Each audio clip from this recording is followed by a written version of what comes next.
Hello दोस्तों। हाल ही में फिलिस्तीनी आतंकी गुट हमास ने शनिवार को इजरायल पर खतरनाक हमला किया, जिसमें सैकड़ों नागरिक मारे गए। इसके बाद से दोनों के बीच जंग जारी है। इस बीच फिलिस्तीन ने वीडियो जारी करते हुए आरोप लगाया कि इजरायल उसके लोगों पर व्हाइट फॉस्फोरस बम का इस्तेमाल कर रहा है।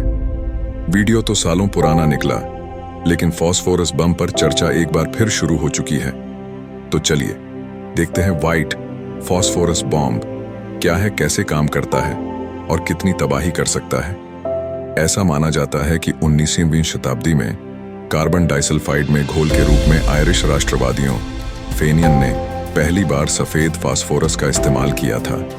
जब कार्बन डाइसल्फाइड भाप बनकर उड़ जाता था, तब सफेद फास्फोरस के कारण उस जगह भयंकर आग लग जाती थी।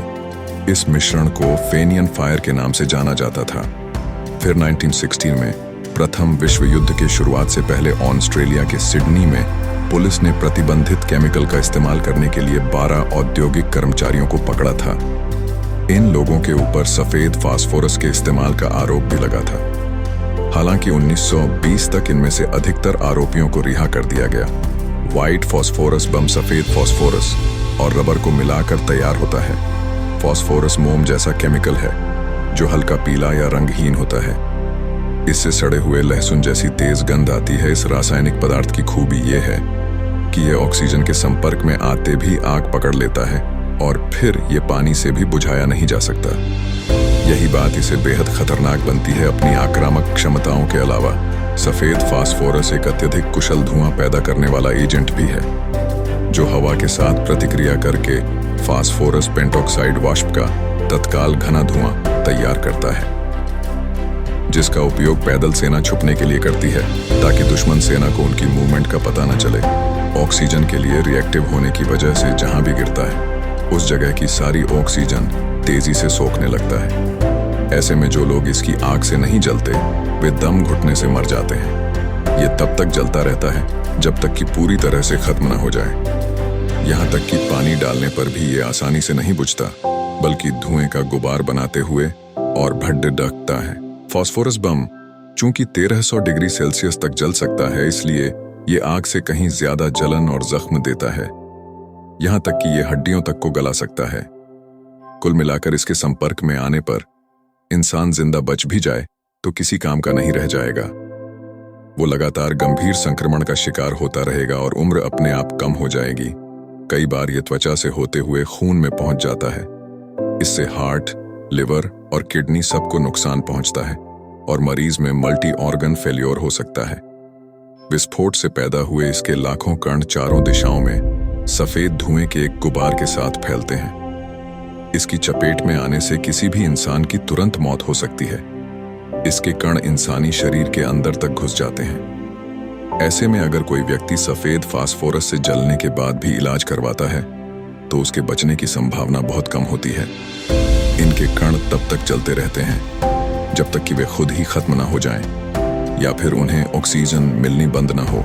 द्वितीय विश्व युद्ध में सफेद फास्फोरस बम का व्यापक रूप से इस्तेमाल किया गया था, विशेष रूप से यूरोपीय थिएटर में जर्मन बख्तरबंद बलों से लड़ने वाले अमेरिकी सैनिकों द्वारा।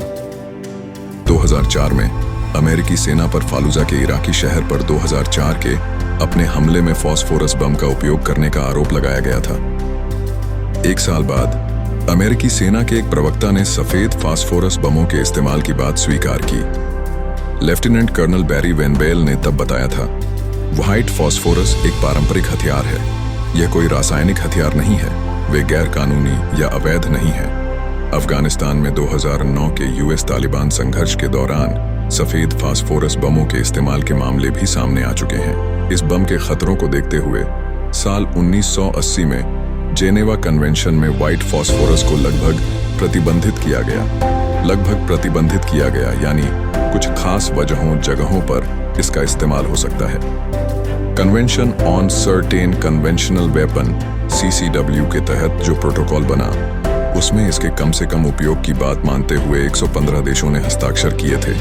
तय किया गया कि अगर इस बम का इस्तेमाल रिहायशी इलाकों में हुआ तो इसे केमिकल अटैक माना जाएगा और देश पर वॉर क्राइम के तहत एक्शन हो सकता है। इसके बाद भी अमेरिकी सेना पर इस बम के गैर जरूरी इस्तेमाल का आरोप लगता रहा। कहा तो यहां तक गया कि अमेरिका चूंकि सबसे ताकतवर देश है, इसलिए जानते हुए प्रोटोकॉल में कई कमियां छोड़ दी गईं ताकि वो बेझिझक बम अटैक कर सके।